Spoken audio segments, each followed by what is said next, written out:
Ladies and gentlemen, welcome to the Bullpen.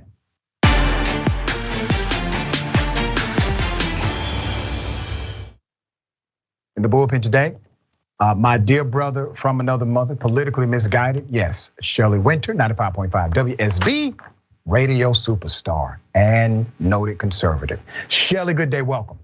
What's going on, my brother? Congratulations on all your success, my brother. Thank you, dear brother. Wish I could say the same for you. No, congratulations to you too, man. Got you on that one, Shelley. All right, you okay, brother? All right. I walked into that one. You walked into it, brother. I walked into that one. Don't worry, you'll give it back to me. Kudos. All right. I'm waiting. I'm waiting. I know you wait just for the right moment. All right. How's it going, brother? I'm doing good, brother. You doing well? Yes, sir. Yes, sir. Yes, sir. Okay.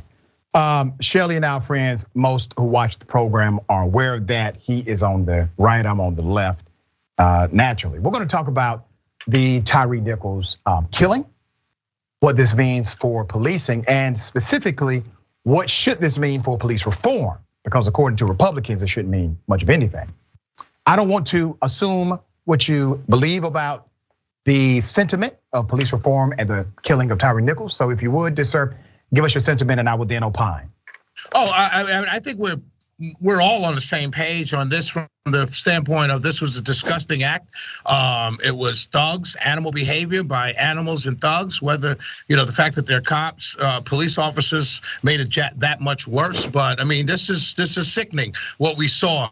As far as police reform, most Republicans are for police reform. They're for more training. They're for funding of more training. The hang up in the George Floyd Act with most Republicans seems to be, and this is based on me talking to the likes of Tim Scott and others, has to do with qualified immunity. I go back and forth, quite honestly. I get qualified immunity. I don't like it as a small government conservative. I feel the people should be completely able to sue their government for whatever reasons. But I do understand that as soon as you get rid of qualified immunity for police officers, you're gonna have a slew of 1-800 call me lawyer ads saying, have you been arrested for driving drunk? Call me so we can sue the police. So I go back and forth on it, but most Republicans are not against police reform. I think that's a mischaracterization. Let me talk about that, because I think I may be able to convince you to come on the other side of the fence and give me an opportunity to do so. When you know the origin of a thing, you can then determine the nature of a thing. The origin of qualified immunity was to create a barrier between cops in the South in particular, who were committing violence against black people in the movement and whites that supported the movement. And so this concept, this doctrine, this judicial doctrine of qualified immunity began. And it was to protect the physical assets of the police officers' ownings, the home, the vehicle, etc. And it successfully did so. So now you have a completely different set of rules for a government worker that cannot apply to anyone else. So that's number one. The origin of a thing can tell you the nature of a thing. That's number one. Number two, in the final version of the bill, because remember, this bill got watered down. I'm going to read to you the final version of the bill. This is the one that Democrats said, all right, Tim, all right, Senator Scott, here's our watered down version. The part that you're talking about says, this bill will limit qualified immunity as a defense to liability in a private civil action against a law enforcement officer. Why is that problematic? It only limits it, and one of the ways it would have limited it is by having a judge make the decision to set aside qualified immunity. So even in the final version of the bill, it did not eliminate qualified immunity. It only provided an opportunity for someone to make a decision case by case. And then thirdly, dear brother, when we say, well, this is going to be a problem, a bunch of 1-800 numbers, lawyers are going to say, call me. You're damn right, they should. If the police are breaking the law, you should have proper representation. Medical doctors, hold on, dear brother. Medical doctors, they have the same liability standards.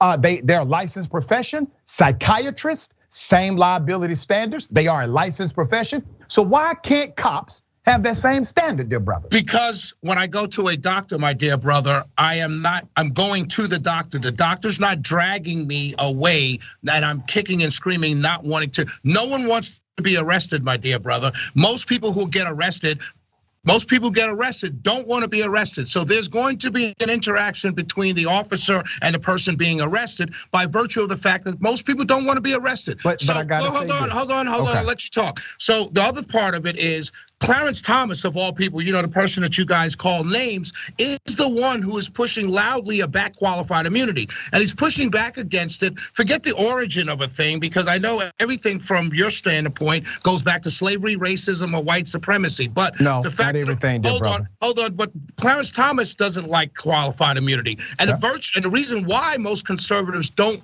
like it as a premise is because it doesn't tie into conservatism and the idea of small government and freedom. However, that being said, when you talk about limited qualified immunity, it's still going to expand. I'm not saying that's why Republicans are against the Georgia Reform Act. That's the Democrats watered it down. I think if you take it out completely, it will pass. I think that's the hang up based on what I'm hearing from people. But I also believe this, the George Floyd Act, just like body cams, when you guys got all excited about body cams, when Eric Holder put forth that law, right now, it means that George Floyd Act will be nothing towards police brutality. It's not gonna stop it.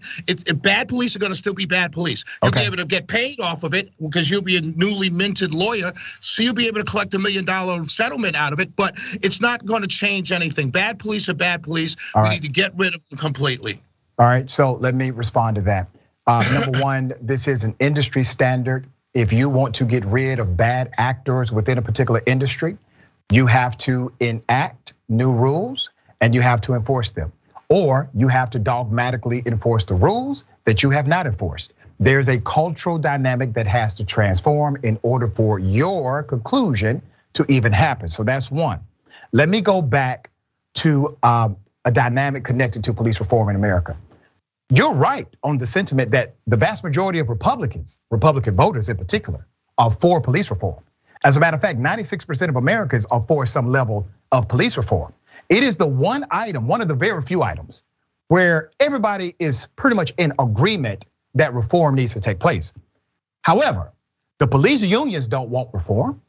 The police officers do not typically want reform, even though the sentiment is expressed by the majority of Americans. You don't see a congruent reaction inside of the industry of policing that matches the sentiment of the average voter. That is a problem, dear brother, is it not?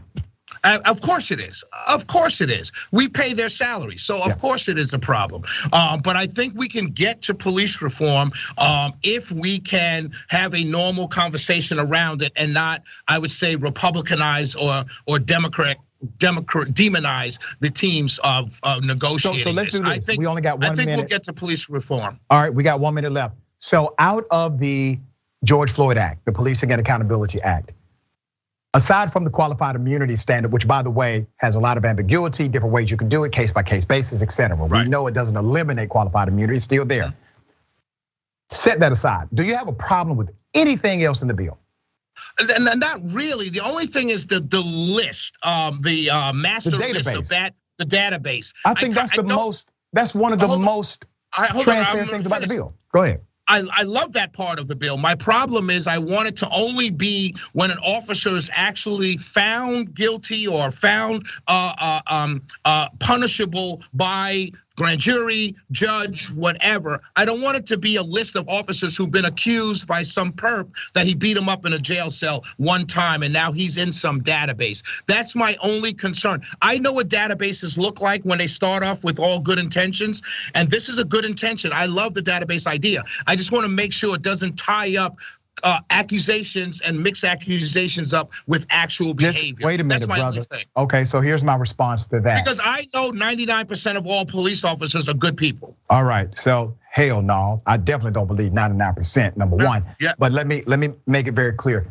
less than 1% of the civilian population will ever give the police some level of aggression during an arrest, less than 1%. Also, if you don't want them to have a database that includes the charge or what someone has said, remember, your charges are still on your record. My charges are still on mine. Like whatever we're charged with is still on our record, even if we've never been convicted. So why is it, dear brother, when a civilian charges a cop, you don't want that on their record? Because I know there's a financial incentive for the civilian to charge the cop. There's a financial incentive for the cop to charge and overcharge black folk. Well, that's not the cop. The cop doesn't necessarily charge you. The DA or the prosecutor charges you.